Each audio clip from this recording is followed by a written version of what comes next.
Virginia, 1847. Welcome to a story that will shatter everything you believe about power, control, and the human spirit. In the tobacco fields of Virginia, where the social order seemed as permanent as the Blue Ridge Mountains themselves, one woman was about to rewrite history with her bare hands. Don't forget to subscribe and ring that bell. This tale of forbidden power will leave you questioning everything you thought you knew about dominance and submission.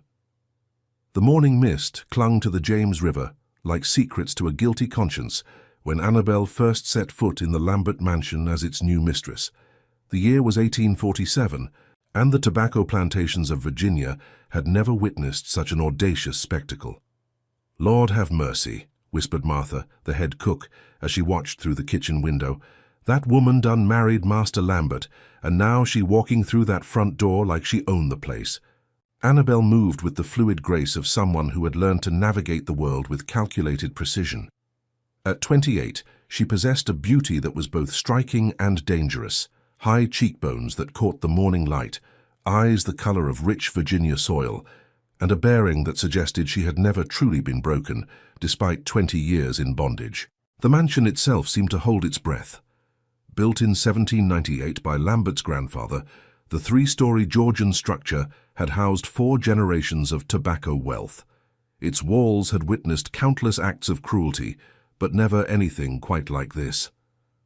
Lambert stood in the grand foyer, his hands trembling slightly as he watched his new wife ascend the mahogany staircase. At 52, he was a shadow of the imposing figure he'd once been. The death of his first wife, Eleanor, 3 years prior had left him hollow, and the recent financial troubles had stripped away much of his former confidence. "Anabel," he called softly, his voice echoing in the cavernous space. Would you like me to show you to your chambers?" She paused on the 7th step, her hand resting on the polished banister. When she turned to look at him, there was something in her gaze that made him feel exposed, vulnerable in a way he'd never experienced. "Our chambers, Lambert," she corrected, her voice carrying the refined accent she'd cultivated during her years as Eleanor's personal attendant. "We are married now, are we not?" The words hung in the air like smoke from the tobacco barns. In the kitchen, Martha dropped a pewter spoon, the clatter echoing through the servant corridors like a gunshot. Lambert's face flushed crimson. "Of course, I simply thought." "You thought what?" Anabel descended 2 steps, closing the distance between them. "That I would be content to remain in the quarters, that this marriage was merely a legal formality." The transformation had begun the moment Judge Harrison pronounced them husband and wife in the courthouse that morning. The ceremony itself had been a scandal that would be whispered about in Richmond drawing rooms for decades to come. Half the county's elite had attended, not out of support, but out of morbid curiosity. Mrs. Pemberton, the banker's wife, had fainted when Lambert placed the gold band on Anabel's finger. Colonel Whitmore had stormed out, declaring it an abomination against God and nature. But Anabel had stood there, radiant in a dress of deep blue silk that had once belonged to Eleanor, and accepted each shocked gasp as if it were applause. Now, in the privacy of their home, the real performance was about to begin. "I have spent 20 years learning the ways of this house," Anabel continued, her voice never rising above a conversational tone, yet somehow filling every corner of the foyer. "I know which floorboards creak, which servants can be trusted, and which debts keep you awake at night." Lambert's breath caught. "Anabel, please." "Please what?" She moved closer, and he caught the scent of the lavender soap Eleanor used to favor. "Please remember my place. Please be grateful for the scraps of dignity you've thrown my way." The afternoon sun streamed through the tall windows, casting long shadows across the Persian rugs. In those shadows, the ghosts of the past seemed to dance. Eleanor's gentle laughter, the cries of children sold away from their mothers, the crack of overseers' whips in the distant fields. "You freed me, Lambert," Anabel said, her hand now resting on his chest, feeling his rapid heartbeat through the fine cotton of his shirt.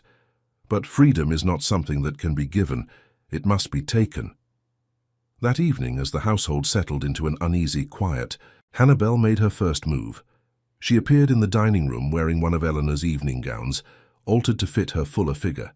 The emerald silk brought out the gold flecks in her dark eyes, and the low neckline suggested a confidence that made Lambert's hands shake as he reached for his wineglass. "Tell me about the Thornfield debt," she said without preamble, cutting into the roasted duck that Martha had prepared with trembling hands.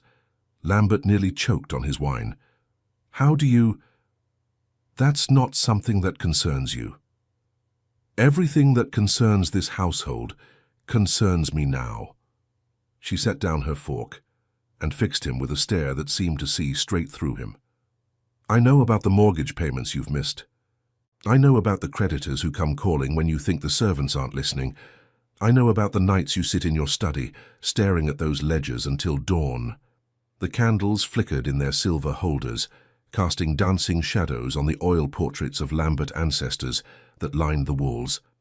Those painted eyes seemed to judge the scene unfolding below them, the master of the house being dissected by a woman who just that morning had been his property.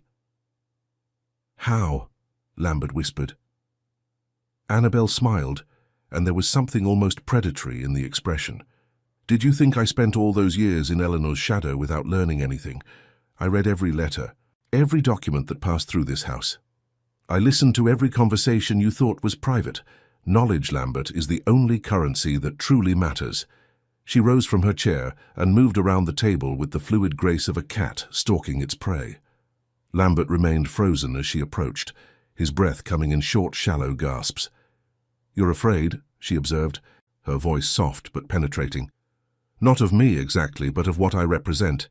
The end of everything you thought you understood about power." Her hand touched his shoulder, and he flinched as if burned. "Anabel, I don't understand what you want from me." "Want?" She laughed, a sound like silver bells with an edge of steel. "I want what every person wants, Lambert. I want to never be powerless again." The grandfather clock in the corner chimed 9 times, its deep notes reverberating through the mansion like a funeral dirge. Somewhere in the servant quarters, hushed voices discussed the day's unprecedented events. The field hands, returning from their labor, spoke in whispers about the woman who had somehow climbed from the bottom of their world to its very top. "Tomorrow," Anabel said, her hand still resting on Lambert's shoulder, "you will take me to Richmond. I want to meet your banker, your creditors, your business associates. I want them to see that things have changed at the Lambert plantation." "Anabel, that's impossible. Society would never." "Oh, society," she interrupted, her grip tightening slightly, "will adapt. They always do. The question is whether you will adapt with it or be left behind." Lambert looked up at her, and in that moment, something fundamental shifted between them. The man who had once held absolute power over her life now found himself completely at her mercy, and the strangest part was that he didn't want to escape. "What have you done to me?" he whispered. Anabel leaned down, her lips close to his ear. "I've shown you the truth, Lambert. You were never really in control. You just thought you were." As the candles burned lower and the Virginia night settled around the mansion like a dark embrace, the first chapter of their new life together came to a close. But in the shadows of the great house, change was stirring like wind before a storm. The servants felt it. The neighbors would soon sense it.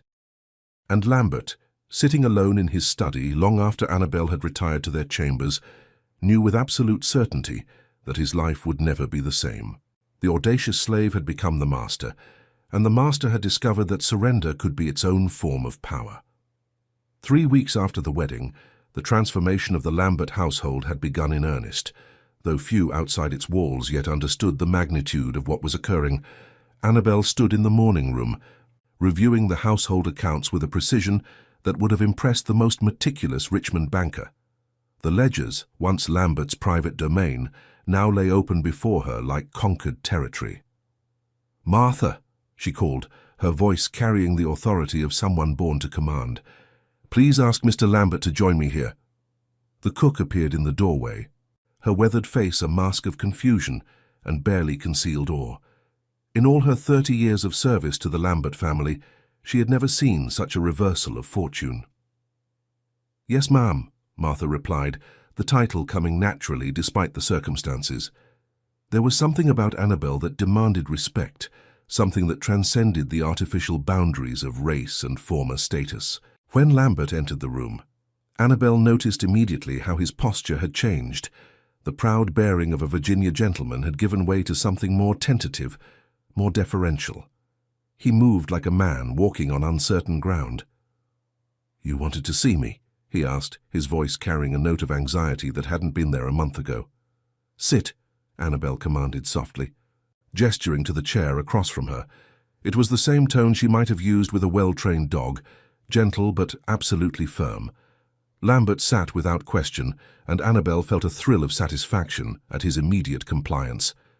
Each small act of submission was another brick in the foundation of her new authority.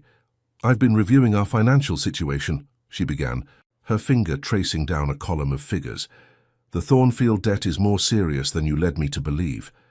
"Anabel, please, these matters are complicated." "Are they?" She looked up from the ledger, her dark eyes holding his gaze until he looked away. "It seems quite simple to me. You borrowed against next year's tobacco crop to pay this year's expenses. When the crop failed due to that late frost, you found yourself unable to meet your obligations." Lambert's face flushed with embarrassment. "How could you possibly understand the complexities of plantation finance?" Anabel set down her pen with deliberate precision. "Stand up, Lambert." "What?" "Stand up." Her voice remained calm, but there was steel beneath the silk. Lambert rose slowly, confusion written across his features. Anabel stood as well, moving around the desk until she was directly in front of him.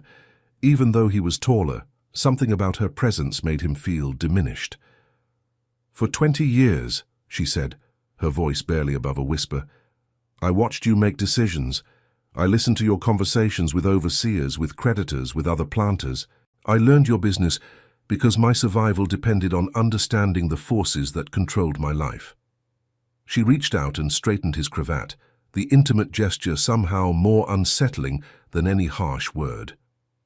"You think I don't understand complexity? I understood that my value as a human being was tied to the price of tobacco. I understood that my children, if I had been allowed to have them, would have been sold to pay your debts. I understood complexity, Lambert. I lived it."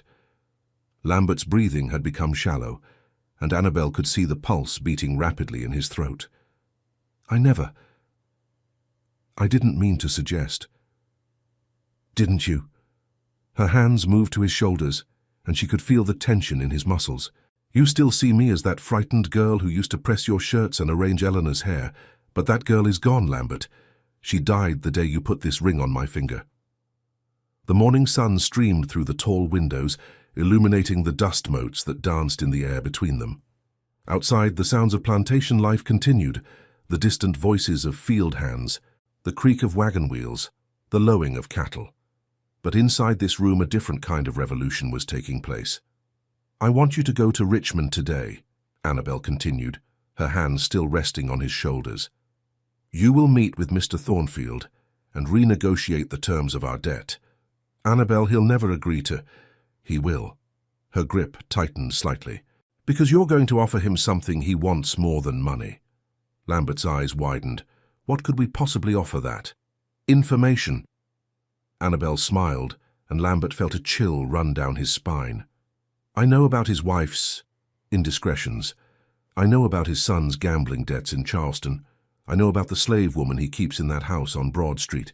How could you possibly know?" "Servants talk, Lambert. We always have. The difference is that now I'm in a position to act on what I hear." She released him and moved back to her chair, settling into it with the grace of a queen taking her throne. "You will go to Richmond, and you will make Mr. Thornfield understand that it would be in his best interest to be flexible regarding our arrangement." Lambert stared at her, a mixture of fear and fascination playing across his features. "You're asking me to blackmail him?" "I'm asking you to use the tools available to us." Anabel picked up her pen and returned her attention to the ledgers. "Unless, of course, you prefer to lose the plantation entirely." The threat hung in the air like smoke from a dying fire. Lambert knew she was right. They were only months away from foreclosure, and traditional methods of negotiation had failed. But the idea of using such tactics, of descending to what he considered beneath his station— "I can't," he whispered. Anabel looked up slowly, her expression unreadable. "Can't? Or won't?" It's not. It's not how gentlemen conduct business." The silence that followed was deafening. When Anabel finally spoke, her voice was soft, almost gentle, but Lambert felt each word like a physical blow. "Gentlemen," she repeated, rising from her chair once more. "Tell me, Lambert, was it gentlemanly when you sold Sarah's baby to pay for Eleanor's new carriage? Was it gentlemanly when you had Thomas whipped for looking at you the wrong way? Was it gentlemanly when you came to my cabin that night after Eleanor's funeral, drunk and grieving, and looking for comfort you had no right to take?" Lambert's face went white. "I never. We never." "No," Anabel agreed, moving closer with each word. "We never, because I stopped you, because even in my powerlessness I found a way to say no. But you tried, didn't you, Lambert? You tried to take what you wanted, just like you always had." She was close enough now that he could smell the lavender in her hair, could see the gold flecks in her dark eyes. "The difference between then and now is that I no longer have to stop you from taking what you want. Now I decide what you get." Lambert's legs felt weak, and he reached out to steady himself against the desk. "Anabel, please." "Please what?" She tilted her head, studying him like a fascinating specimen. "Please go back to the way things were. Please pretend that you're still the master and I'm still the slave. Please ignore the fact that you need me more than I need you." The truth of her words hit him like a physical blow. Without her knowledge of the household, her understanding of their financial situation, her connections among the servant network that stretched across 3 counties, he was lost. She had become indispensable, and they both knew it. "I'll go to Richmond," he said finally, his voice barely audible. "Good." Anabel returned to her chair, her manner becoming businesslike once more. "Take the carriage, not the wagon. Dress well. Remember that you're representing our interests now, not just your own." As Lambert turned to leave, she called after him, "Lambert." He paused in the doorway, not turning around. "When you return this evening, I want you to come directly to me. Not to your study, not to the library, to me. We'll discuss how the meeting went, and then we'll plan our next steps." "Yes," he whispered. "Yes." "What?" Lambert's shoulders sagged in defeat. "Yes, Anabel." After he left, Anabel sat alone in the morning room, the ledgers spread before her like maps of a conquered territory. Through the window she could see the tobacco fields stretching toward the horizon, the same fields where she had once labored under the burning Virginia sun. Martha appeared in the doorway, carrying a tea service on a silver tray. "Will you be taking your tea here, ma'am?" "Yes, thank you, Martha." Anabel gestured to the small table by the window. "And Martha, I'd like you to gather the house servants this afternoon. It's time we discussed some changes to how things will be run." Martha's eyes widened slightly, but she nodded. "Yes, ma'am." "Will Mr. Lambert be joining us?" Anabel smiled, and there was something almost predatory in the expression. "Mr. Lambert will be in Richmond on business. This will be a conversation between us."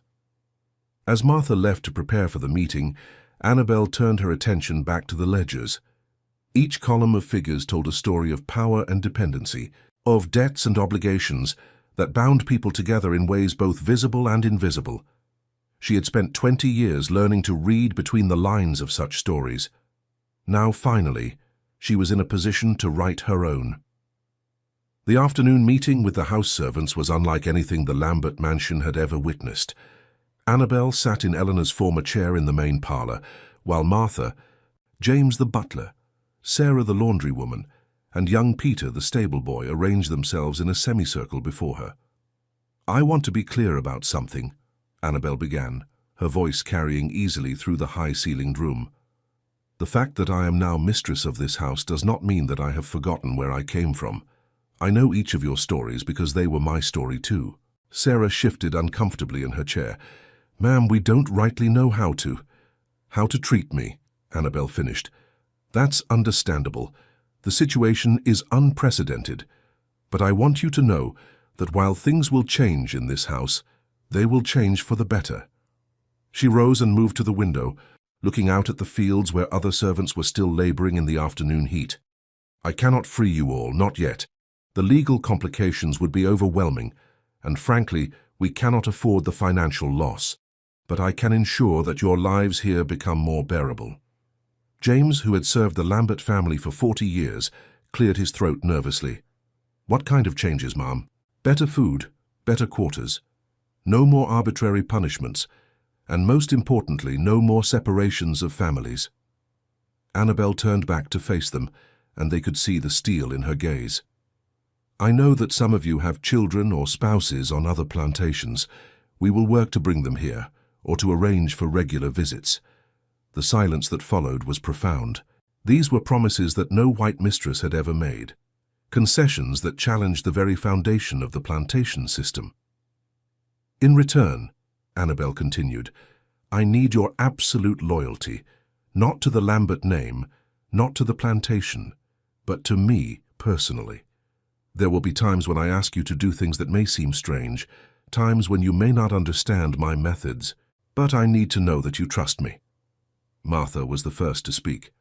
"We trust you, Miss Anabel. We always have." "Good."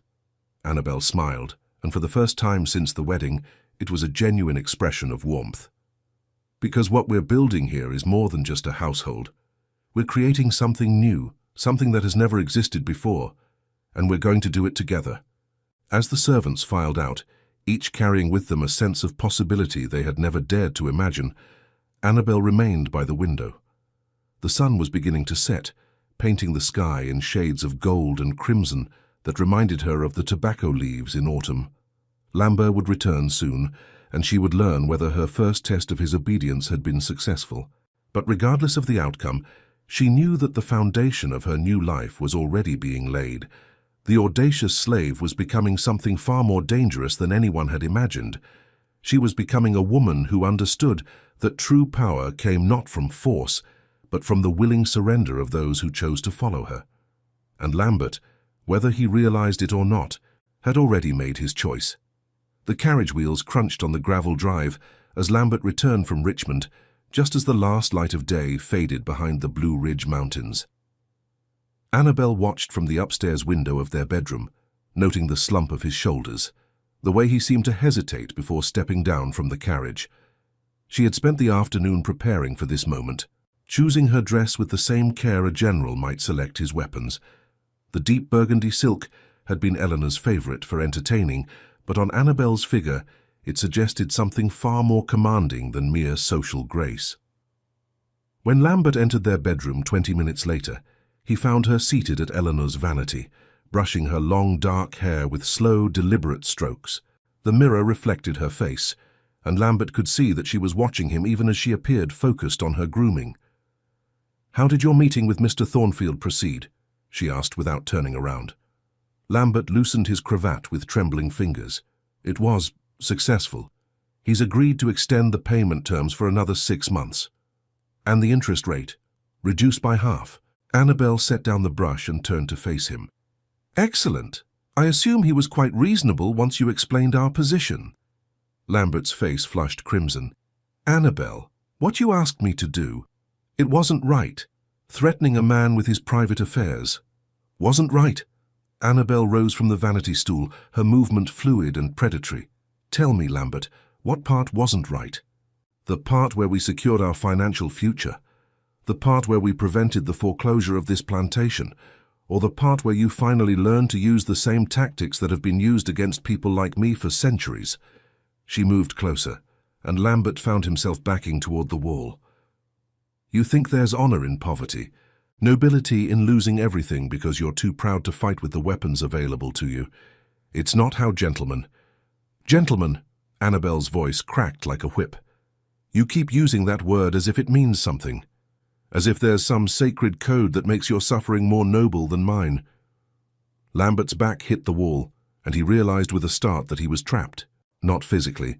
He could easily push past her if he chose, but psychologically. Something about her presence, her absolute certainty, made resistance feel impossible. "Let me tell you about gentlemen, Lambert," Anabel continued, her voice dropping to a whisper that somehow felt more threatening than a shout. "Gentlemen bought and sold my mother. Gentlemen separated me from my sister when I was 12 years old. Gentlemen created a system where human beings could be treated as livestock, and then they called it civilization. Her hand reached out and touched his chest, feeling his rapid heartbeat through the fine cotton of his shirt. And now you want to cling to their rules? Their sense of honor? Even when it means destroying everything we've built? Lambert's breathing had become shallow, and he could feel sweat beading on his forehead despite the cool evening air. "I don't understand what's happening to me," he whispered. "Don't you?"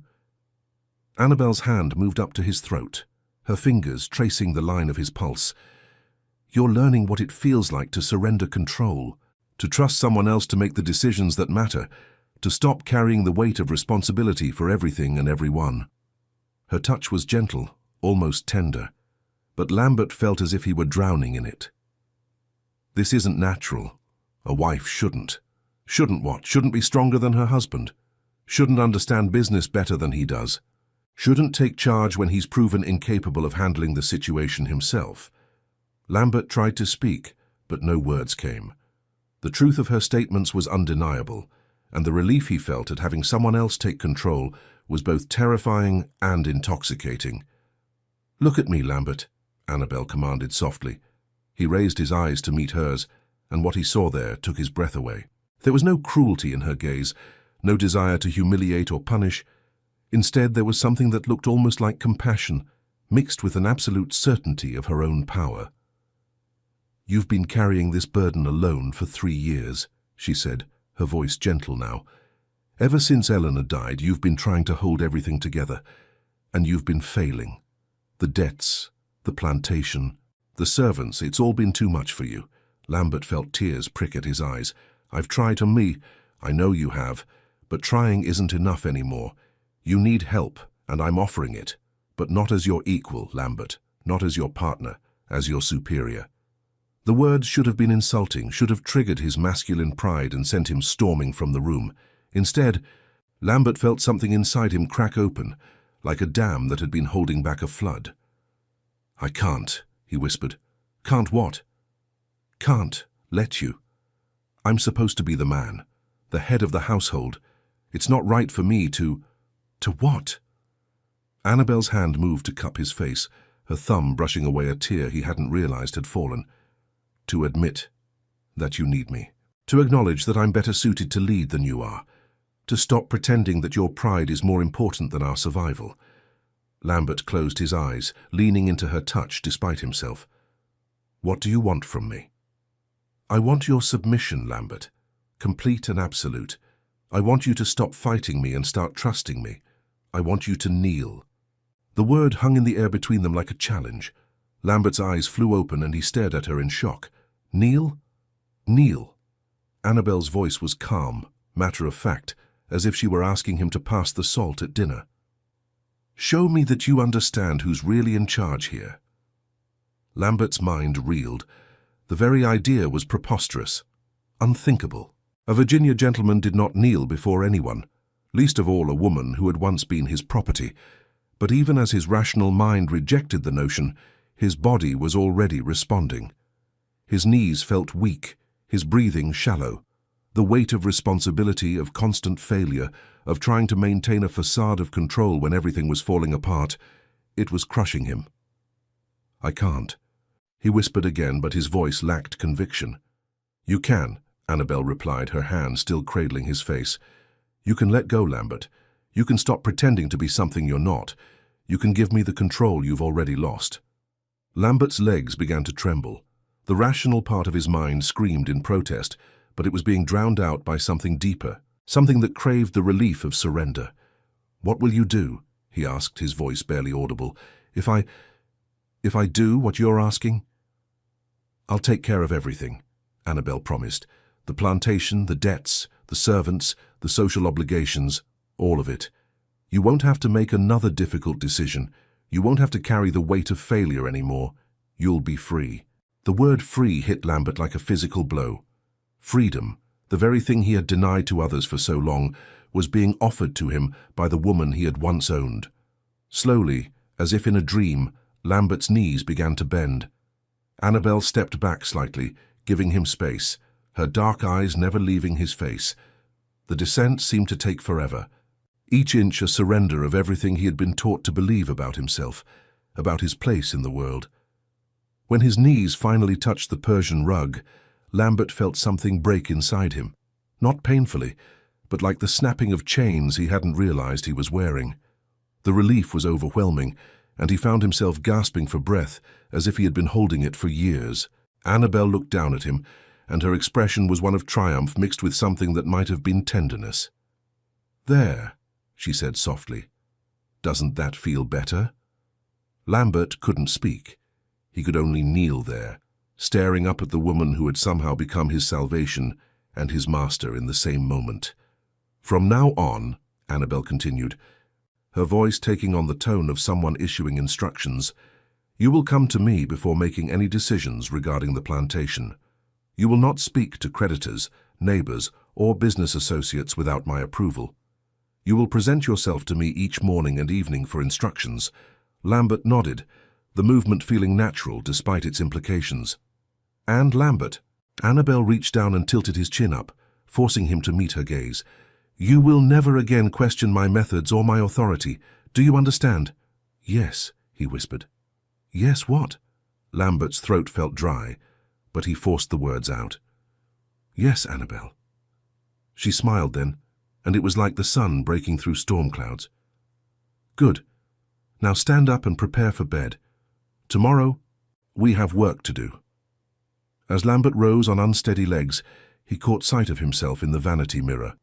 The man looking back at him was someone he barely recognized, humbled, surrendered, but somehow more at peace than he had been in years. Outside, the Virginia night settled over the plantation like a blanket. In the servant quarters, whispered conversations carried news of the strange changes taking place in the big house. Some spoke of it with fear, others with a hope they dared not voice. But in the master bedroom of the Lambert mansion, a new order had been established. The audacious slave had completed her conquest, and the master had learned that sometimes the greatest freedom came through surrender. As Anabel prepared for bed, she reflected on how far she had come from that frightened girl who had once pressed shirts and arranged hair. She had not simply gained her freedom, she had redefined what freedom meant. And tomorrow she would begin the work of reshaping not just the plantation, but the very foundations of power in Richmond County. The revolution had begun, and it would be led by a woman who understood that true dominance came not from force, but from the willing submission of those who chose to follow. 6 months had passed since that pivotal evening when Lambert first knelt before his wife, and the transformation of the Lambert plantation had become the subject of whispered conversations throughout Richmond County and beyond. Anabel stood on the front portico of the mansion, watching as a carriage bearing the seal of Governor William Smith approached down the tree-lined drive. She wore a gown of midnight blue silk, her hair arranged in an elaborate style that would have been the envy of any Richmond society lady. But it was her bearing more than her attire that commanded attention, the absolute confidence of a woman who had never doubted her right to stand exactly where she was. Behind her, Lambert waited in the shadows of the doorway, his posture deferential, his eyes fixed on his wife, with an expression that mixed devotion with something that could only be described as worship. "Governor Smith has arrived," he announced quietly, though Anabel had already seen the carriage. "I can see that, Lambert," she replied without turning around. "Please ensure that Martha has prepared the blue parlor appropriately. The governor will want tea, not coffee, and use the Wedgwood service, not the everyday china." "Of course, Anabel." Lambert hurried away to relay the instructions, moving with the eager efficiency of a well-trained servant. The transformation in him had been remarkable to witness. The broken, debt-ridden planter, who had married her out of desperation, had evolved into something entirely new. A man who found purpose and peace in surrender, who had discovered that his greatest strength lay in acknowledging her superiority. Governor Smith emerged from his carriage with the careful dignity of a politician who understood that this visit would be discussed in drawing rooms across Virginia for months to come. At 62, he was a veteran of the state's political wars, but nothing in his experience had prepared him for the situation at the Lambert plantation. "Mrs. Lambert," he said, removing his hat as he approached the portico, Thank you for agreeing to see me. Governor Smith, Anabel replied, inclining her head with exactly the degree of respect due to his office, no more, no less. Welcome to our home. I trust your journey from Richmond was pleasant. Indeed it was. Smith's eyes took in every detail of her appearance, her manner, the way she commanded the space around her. Though I confess the stories I've heard about the changes here made me curious to see them for myself. Anabel smiled, and there was something almost predatory in the expression. Stories have a way of growing in the telling, Governor. Perhaps you'd care to judge the reality for yourself. Lambert will join us for tea. They settled in the blue parlour, a room that had once been Eleanor's domain but now bore subtle signs of Anabel's influence. The furniture arrangement had been altered to create a more commanding position for the hostess, and the portraits of Lambert ancestors had been supplemented with books, maps, and other indicators of serious intellectual engagement. Lambert entered carrying the tea service himself, a sight that made Governor Smith's eyebrows rise slightly. In Virginia society, such tasks were performed by servants, not by the master of the house. "Thank you, Lambert," Anabel said, as he set the tray down with careful precision. "Please pour for our guest." Lambert complied without question, his movements graceful and practiced. When he handed the governor his cup, Smith noticed that the man's hands were steady, his manner calm. Whatever was happening in this household, it wasn't causing Lambert distress. "Governor," Anabel began once they were all seated, "I assume this visit concerns the rumors that have been circulating about our domestic arrangements." Smith nearly choked on his tea. He had expected to dance around the subject for at least an hour before addressing it directly. "Mrs. Lambert, that is to say, there have been certain concerns raised by prominent members of the community." "Concerns about what, specifically?" Anabel's voice remained perfectly pleasant, but there was steel beneath the silk. "About the fact that our plantation is now profitable, about the fact that we've paid off our debts ahead of schedule, about the fact that our servants are well fed and our fields productive, about the unusual nature of your marriage," Smith said carefully, "about reports that the traditional order of things has been altered." Lambert set down his teacup with a slight tremor, but Anabel's expression didn't change. "Traditional order? Governor, are you referring to the tradition that allowed my husband to own me as property until 6 months ago? Or perhaps the tradition that would have seen me sold to pay his debts if circumstances had been different?"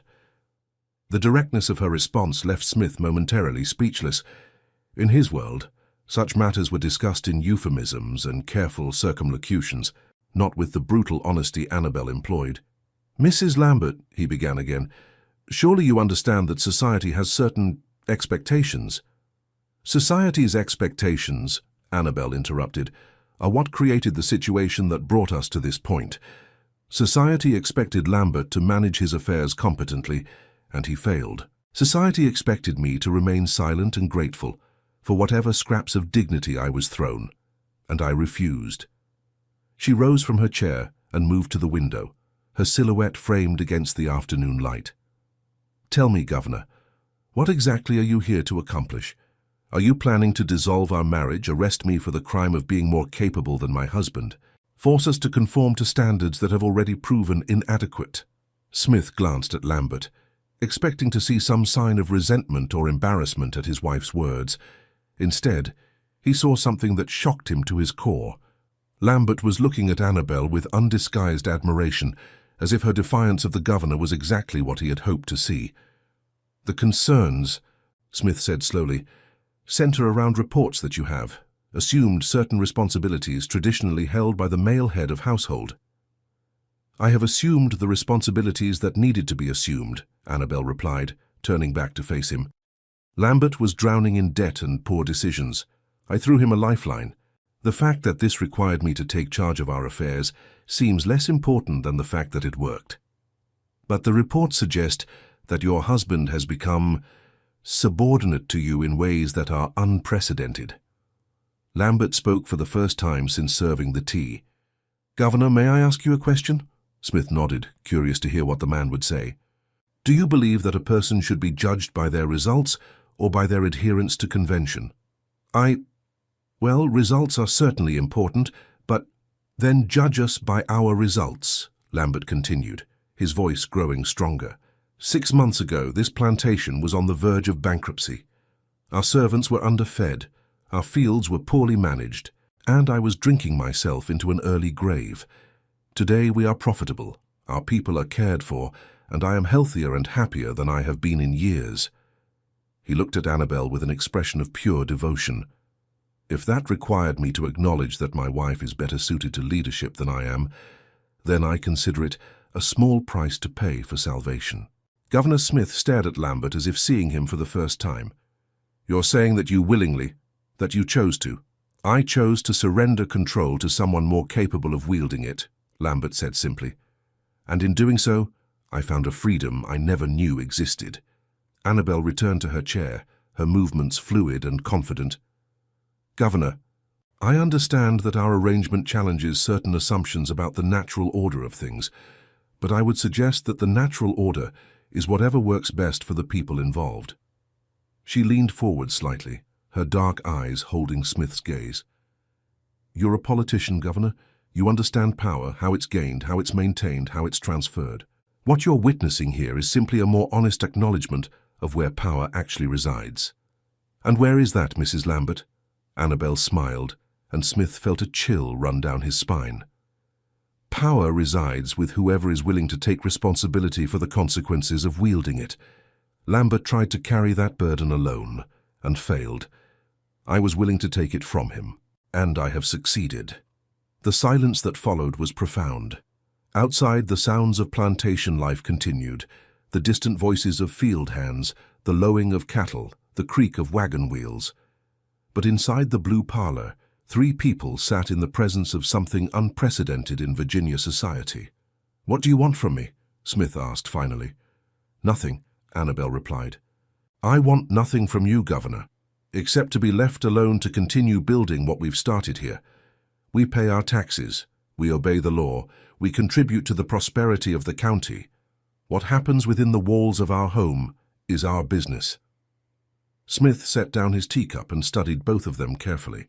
"And if I were to report back to Richmond that the Lambert plantation has become a model of efficiency and prosperity under your management?"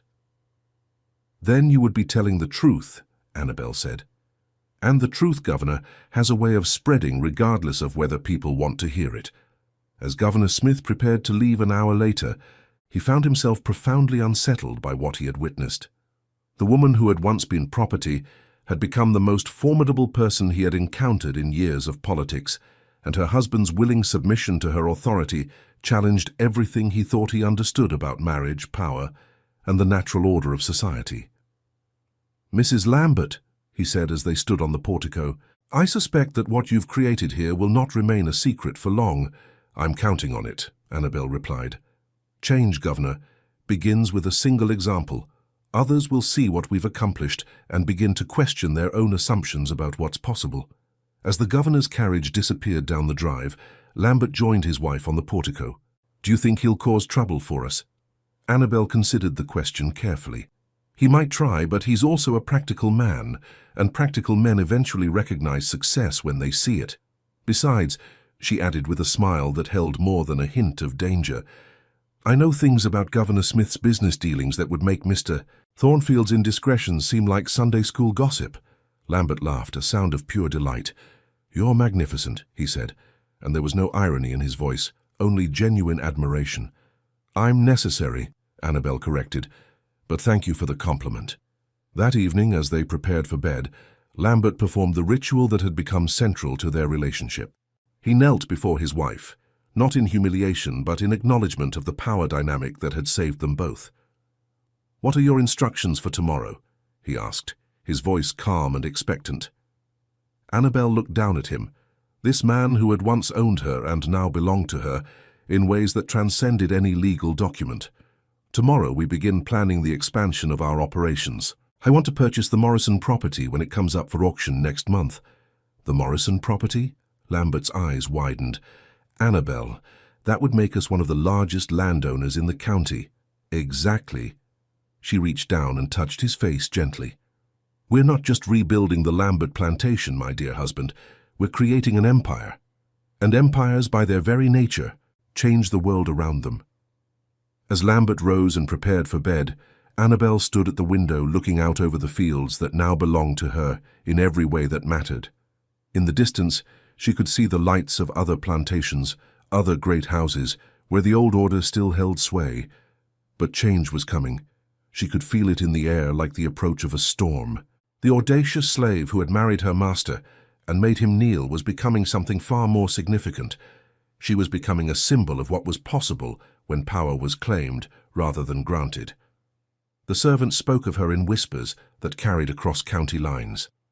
Other enslaved people heard the stories and began to dream of their own liberation. And in the great houses of Virginia, wives who had never questioned their subordination began to wonder what they might accomplish if they dared to demand more. Anabel Lambert, for she had claimed the name as completely as she had claimed everything else, had become the first dominatrix in Virginia history.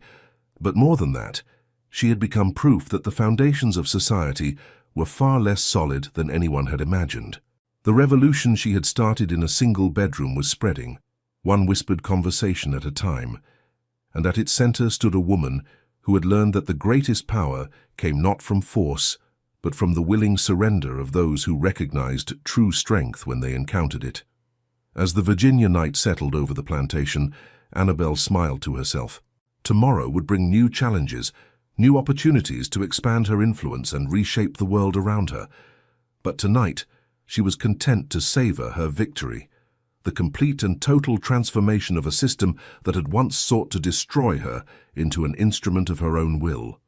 The audacious slave had become the master, and the master had discovered that surrender could be its own form of power. In the process, they had created something entirely new, a relationship based not on tradition or law, but on the honest acknowledgement of who was truly fit to lead. And in the years to come, that acknowledgement would echo far beyond the borders of a single Virginia plantation, challenging assumptions and changing lives in ways that neither of them could yet imagine. The legend of Anabel Lambert had begun, and legends, once born, have a way of reshaping the world in their image. Richmond County, Virginia, 1852, 5 years later. The Lambert plantation had become the most prosperous in 3 counties, its success a testament to what could be accomplished when power was wielded by those truly capable of handling it.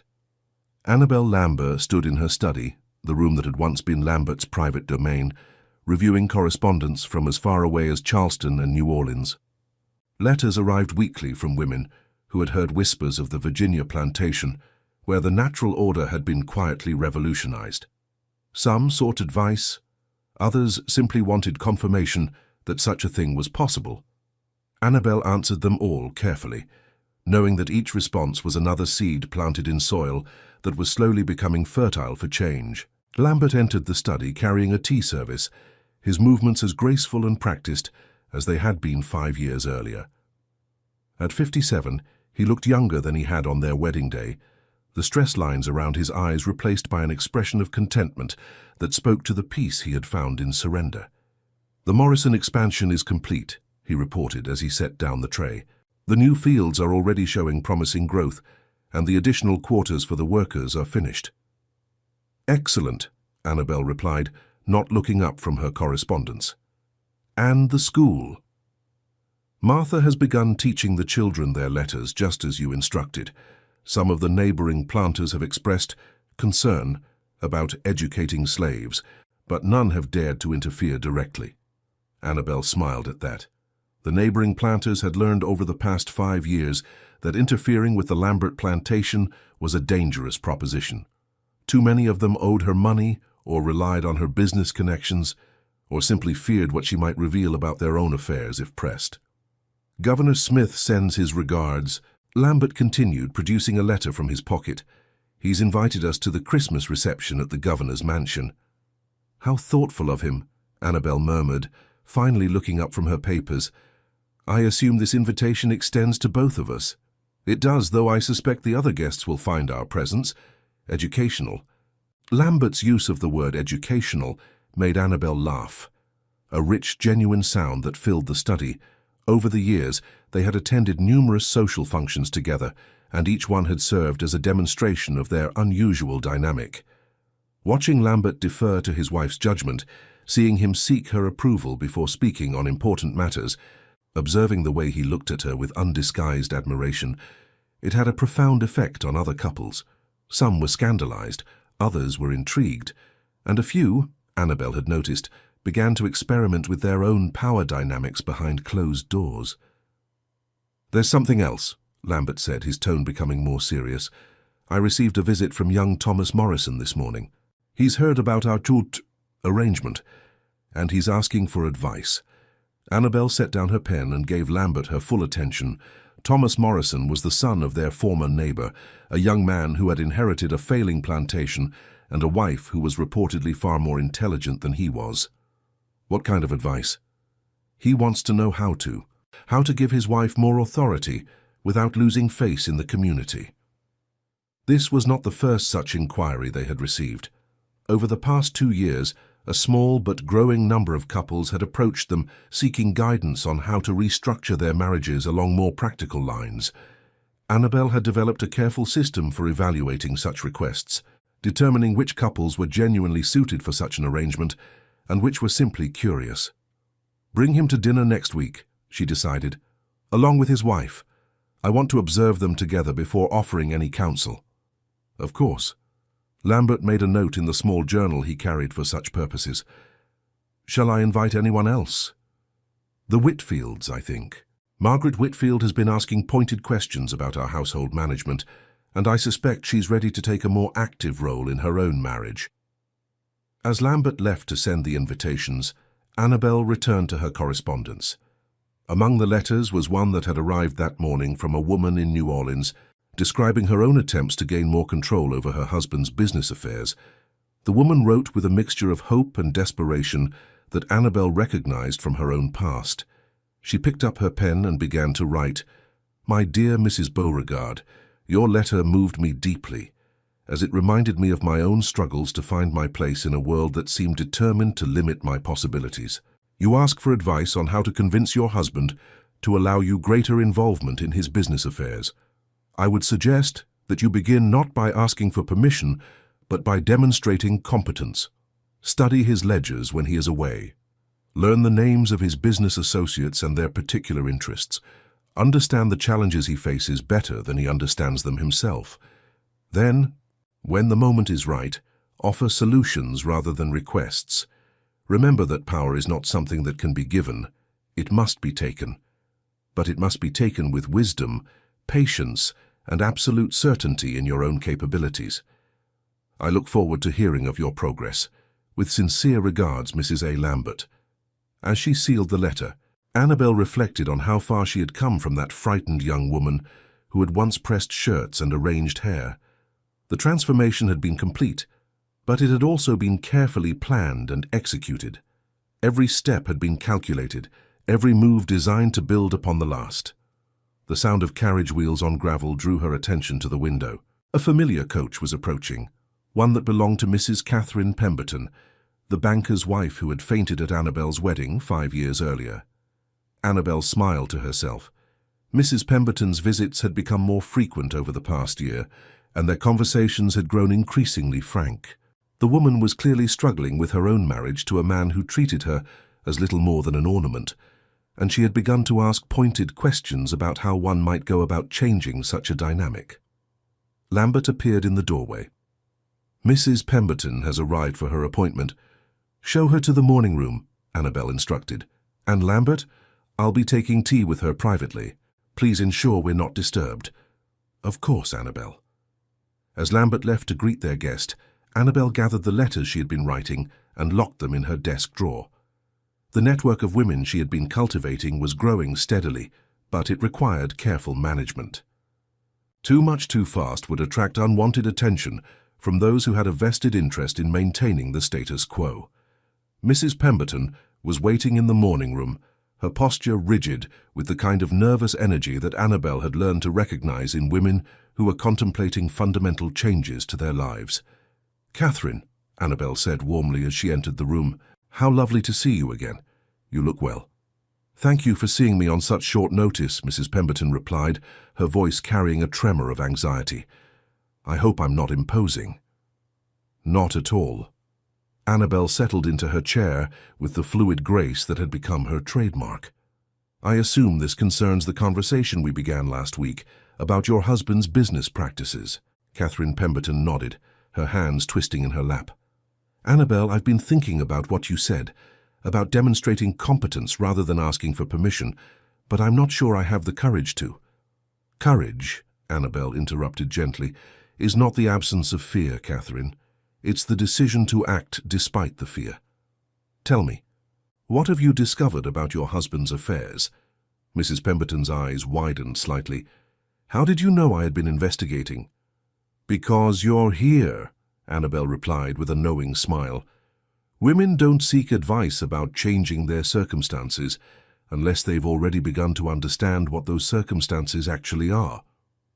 For the next hour, Catherine Pemberton revealed what she had learned about her husband's banking practices, the risky loans, the questionable investments, the growing debts that he had hidden from her. As she spoke, her voice grew stronger, more confident, and Anabel could see the transformation beginning. What you've described, and Anabel said when Catherine finished, is a man who is in over his head and too proud to admit it. The question is, are you prepared to save him from himself? I think so. But how? Anabel leaned forward, her dark eyes holding Catherine's gaze. The same way I saved Lambert, by taking control gradually, systematically, until he realizes that his best option is to surrender authority to someone more capable of wielding it. But the social implications will be whatever we make them, Anabel finished. Catherine, 5 years ago I was property. Today I own one of the most successful plantations in Virginia, and my husband defers to my judgment in all matters. If I can accomplish such a transformation, imagine what you might achieve starting from a position of legal equality. As Mrs. Pemberton left that afternoon, her step was noticeably lighter, her bearing more confident. Anabel watched from the window as the woman's carriage disappeared down the drive, knowing that she had just set another transformation in motion. The afternoon brought additional visitors, Margaret Whitfield seeking advice on managing her husband's political career, young Sarah Morrison asking for guidance on educating her children, and Mrs. Elizabeth Thornfield inquiring about investment opportunities that might be suitable for a woman of independent means. Each conversation was carefully calibrated, each piece of advice designed to encourage gradual change rather than dramatic confrontation. Anabel had learned that revolutions were most successful when they appeared to be evolutions, when the old order was replaced so gradually that resistance never had time to organize. As evening approached, Lambert appeared in the study doorway. "Your appointments are finished for the day," he reported. "Shall I prepare for dinner?" "Yes, but first come here," Anabel said, setting aside her papers. Lambert approached her desk and without being asked, he knelt beside her chair, a ritual that had become as natural as breathing for both of them. Anabel reached out and touched his face gently, studying the expression of contentment and devotion that had replaced the anxiety and failure she remembered from their early days together. "Are you happy, Lambert?" she asked, though she already knew the answer. "Happier than I ever imagined possible," he replied without hesitation. "You saved me, Anabel, not just from bankruptcy or social disgrace, but from myself. You showed me that there was strength in surrender, peace in submission, joy in serving someone worthy of service." Anabel smiled, remembering the broken man who had married her out of desperation 5 years earlier. "And you, my dear husband, showed me that power is most beautiful when it's freely given rather than forcibly taken." As Lambert rose to prepare for dinner, Anabel returned to her correspondence. Among the letters was one that had arrived that afternoon from a woman in Charleston, describing how she had successfully taken over her husband's shipping business after demonstrating her superior understanding of maritime trade routes. Another letter came from New Orleans, where a woman had used her knowledge of her husband's gambling debts to negotiate herself into a position of authority over their household finances. A third arrived from Savannah, where a plantation owner's wife had quietly assumed control of their agricultural operations and increased profits by 30%. The network was growing, spreading like ripples on a pond. Each success story inspired others. Each transformation made the next one easier to accomplish. What had begun as one woman's desperate bid for survival was becoming a quiet revolution that was reshaping the very foundations of Southern society. That night, as Anabel prepared for bed, she reflected on the journey that had brought her to this moment. From slave to master, from powerless to powerful, from victim to victor, the transformation had been complete, but it had also been just the beginning. In her desk drawer lay dozens of letters from women across the South who were discovering their own strength, their own capacity for leadership, their own ability to reshape the world around them. Some were wives seeking greater authority in their marriages. Others were widows learning to manage inherited properties. Still others were unmarried women who refused to accept the limitations society tried to impose upon them. All of them had heard the story of the audacious slave who married her master and made him kneel.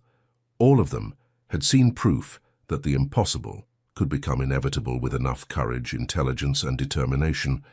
Lambert entered their bedroom, moving with the quiet efficiency that had become his hallmark. He had long since stopped questioning his role in their relationship, had long since ceased to feel any shame about his submission to his wife's superior will. Instead, he had found in surrender a freedom that his former dominance had never provided. "The household is secured for the night," he reported, kneeling beside their bed as he did every evening. "Is there anything else you require?" Anabel looked down at him, this man who had once owned her and now belonged to her completely, and felt a surge of satisfaction that went beyond mere personal triumph. What they had created together was more than just a successful marriage or a profitable plantation. It was proof that human relationships could be based on honest acknowledgement of capability rather than arbitrary social conventions. "Tomorrow," she said, her hand resting gently on his shoulder, "we begin planning the next phase of our expansion. I want to establish a school for the education of women in household management and business affairs." Lambert's eyes lit up with enthusiasm. "A revolutionary idea. Where do you plan to locate it?" "Here," Anabel replied, "on our own property. We'll start small, perhaps a dozen students, but I envision it growing into something significant, a place where women can learn not just domestic skills, but the arts of leadership, negotiation, and financial management." The neighboring planters will object strenuously. "Let them object," Anabel said with a smile that held more than a hint of steel. "By the time they realize what we're truly accomplishing, it will be too late to stop us." As Lambert rose and prepared for bed, Anabel stood at the window looking out over the plantation that had become the center of a quiet revolution.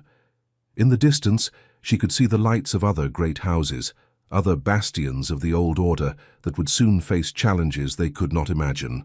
The audacious slave had become something far more dangerous than anyone had anticipated.